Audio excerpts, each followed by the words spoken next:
want to start with the sort of honing in on the why, which is that we're all in a sort of what could be called as an exponential storm. You'll have to forgive the formatting squeezed on Streamfast there, which I'm just noticing.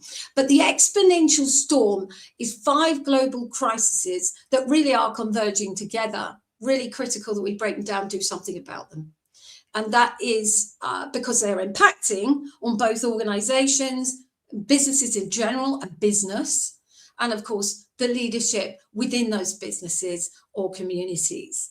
The first one is uncertainty and chaos. So change cycle that were measured in years and decades are now measured in weeks. Predictability is gone. It belongs in the history books. Number 2 is AI paradox, if you like, or the partnership paradox, should I say, which is we now find ourselves collaborating, or rather, are we collaborating? Big question.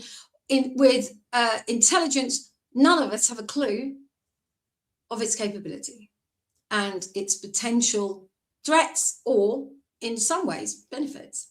That needs a good old look at, good old explore.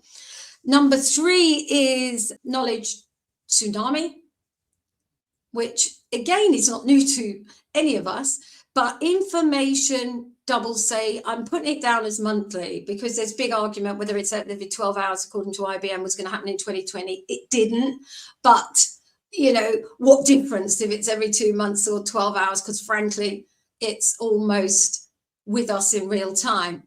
So we can argue over whether it's 2 months, every month, but it's fast. Unfortunately, wisdom remains rather scarce, in fact desperately scarce. So what we haven't done is brought our wisdom in line and matching to the so-called intelligence we're all creating outside and so-called inside ourselves. Really important. The number 4 is misinformation warfare. So reality itself becomes contested. So here we are being told things that are just not true and being indoctrinated with the fact they are true. Misinformation warfare, which is polarization fractures teams. So if we look at organizations, but organizations could be bigger than just companies, couldn't it? And our shared reality and trust are the casualties of that culture war. So that's where we are. So we have to ask ourselves at that junction, what if the bottleneck isn't information volume? But what if it is the mental architecture, if you like, that we are actually using to navigate Industry 5.0? So we're living in an exponentially changing world that isn't just an AI problem, it's much wider than that. But our mental architecture, it still sits in the first, second, third, fourth industrial revolution. The industrial bridge is really looking at sort of the thinking evolution from steam engines. So it doesn't go back 2,000 years, although we should really. But if you look at it from just the first industrial revolution, sort of 1760, 1780, but thinking 1.0 was really about knowledge acquisition. So we would ask ourselves, what is it? The very early days of the old coffee houses, when the first industrial revolution happened, but later on that went actually quite 90 years later, 100 years later, into thinking 2.0. So it was moving on. And really that's more about acquisition when you think about thinking of comprehension and application of what we know. We've discovered this, if you like, and all of that discovery during that first 100 years. And the comprehension and application of that, we ask ourselves, how does it work? Therefore, how can we apply it? And understanding and application. So this is our thinking, the way it's changed over mapping against the industrial revolutions. So then we move on to Industry 3.0, where we get to more critical thinking, critical analysis on, is this right? We're questioning it. And that, I think, we were looking at sort of the 60s, 70s, 1960s, 70s, around that time. At that point, you can almost look at it and think, yeah, we should have changed the educational system at that point, but we didn't. We're still sitting in a linear education system. Well, today, really, to be fair, for the main part, except a few brilliant countries like Finland and things like that.